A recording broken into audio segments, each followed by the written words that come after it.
She wants to buy a new pocketbook. She's trying to buy groceries for her kids. Her motive is, God, I'm not trying to be selfish. I just want my kids to have something to eat. God, would you please? See, her motive. Yeah. This girl's motive is, I just want a new pocketbook. Now, the Lord might give that to her. He might. Sometimes He'll just give you stuff. But she has a whole lot more ground to stand on than this girl does. Because she needs it for her kids. Well, your motive is supposed to be for your glory, not selfish, not for self-gain, not for whatever. If you say, Lord, you give me $10,000 and I'll use 8 of it for your glory and give it to the church. Somebody told me yesterday. Somebody I was talking to, and they said, in my will, I think everybody here ought to do it. I don't have one, but I guess I ought to make me one. I'm afraid I'll die if I do. Everybody here in your will, you ought to have something left to the church. Yeah. Some land, some money, and leave part of it to the church. Kids, family, grandkids, whatever, and leave it to the church. I think you ought to. The church has meant a lot to you, hasn't it? Yeah. Church has meant a lot, and I think people ought to do that. I know people that have done it. There's a man in Marion one time, I preached on that, and he came up to me. He said, Brother Danny, my wife's dead. We never had no kids. He said, I'm leaving my house and land to y'all's church. And I said, that's fine with me, brother. We'll use it to put missionaries in. We'll use it for the glory of God. And, of course, he's still alive, I reckon. They're hoping he'll die. But he's still alive. And but I think you need to put the church in your will. And I think if you say, Lord, if you'll give me this money to get this done, I'll give it to church. He might do it.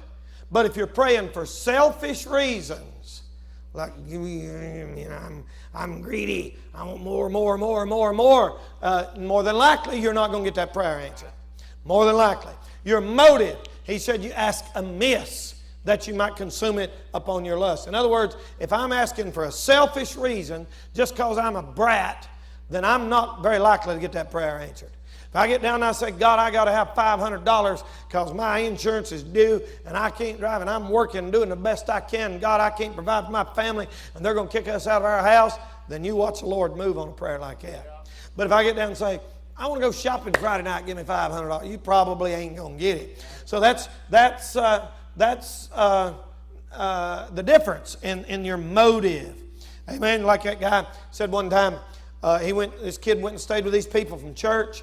And these people in church, they all sat down at the table and just started eating. I hate that. I hate to be the bunch of Christians. Everybody just sits down and start eating. Yeah. Are we going to pray? Are y'all going to pray? And here's what they always say. Well, I already prayed. Well, I sure didn't see you. What'd you do? Scratch your eyebrow when you were sitting down? It sure wasn't much of a prayer. But they didn't pray.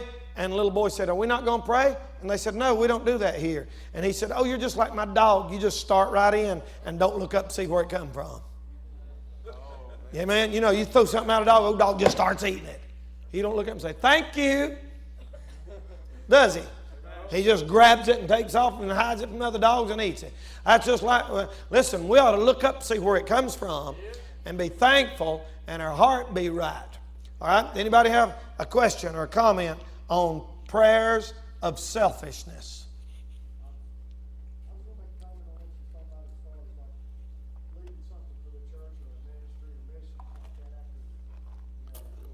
Yeah.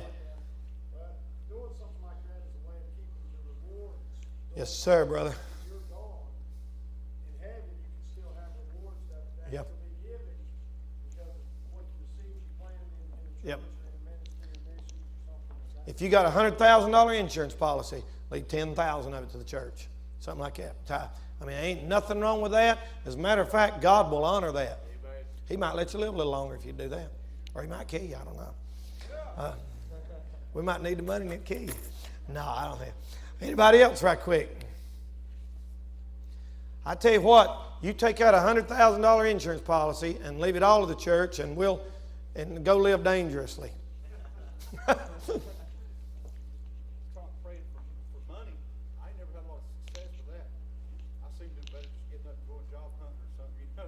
Yeah. I'm not being rude. I'm just saying, he's talking about praying and consume upon your lust. You know, I don't know. The Well, you feel guilty praying for money. I do. I mean, if you have to have it and your house payment's due, then you got to, but don't you feel guilty just praying for money? I mean, that ain't right. And that's a prayer that you probably ain't going to get answered. I don't think you ought to just pray for material things unless you're going to use them for something. One time, about 15 years ago, I needed $20 real bad. I was walking around in the woods behind my house, and I was praying and asking God for $20. And there's one flew by me, and I A $20 bill flew by you. sure did. And Y'all believe that? I thought, well, now that wasn't real.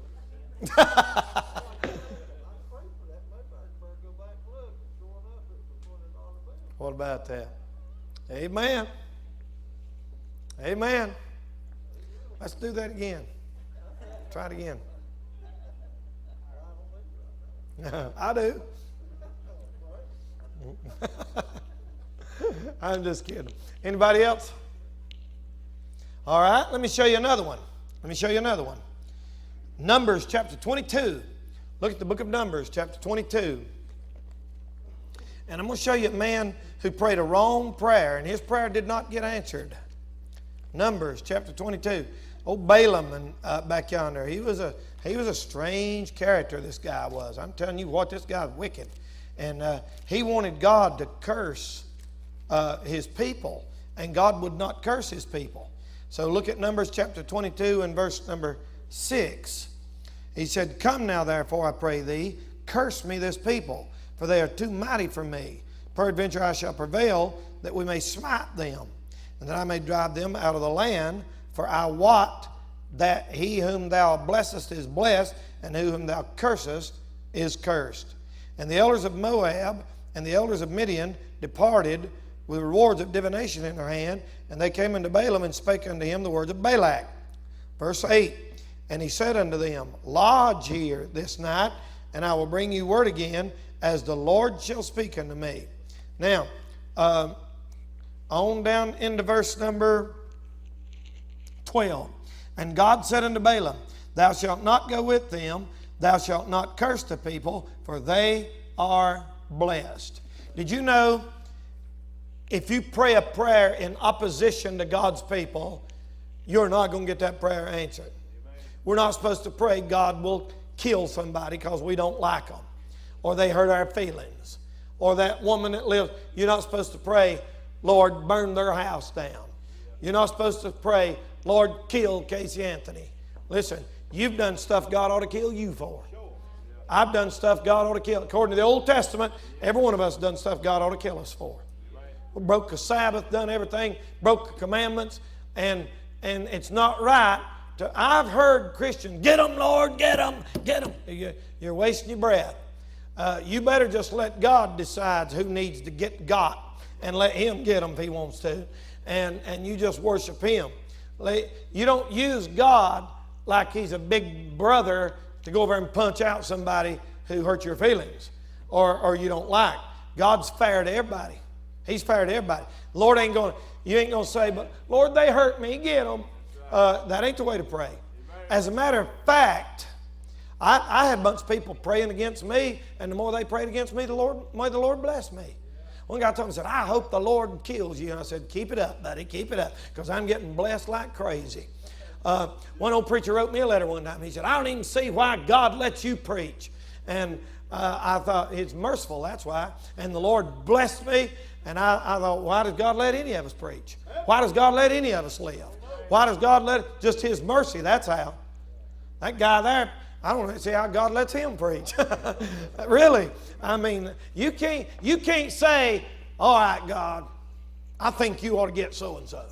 I think, who in the world do you think you are? I mean, Balaam stood up there and he said, "Curse this people." And he said, the Lord's blessed them. And you can jump up and down, you can fret, you can scream and holler and kick the slats out of your crib, spit your pacifier out, and grit and slobber all over yourself, and God ain't going to answer that prayer. You don't pray, God will. You say, "Lord, why don't you, she run off with my husband?" "Get her, Lord." You can't do that. He never does. Somebody told me that one time. Their husband, I don't even remember who this was, so you don't know. Their husband was running around on him. And the lady told me, she said, Brother Danny, I'm just praying God will kill him.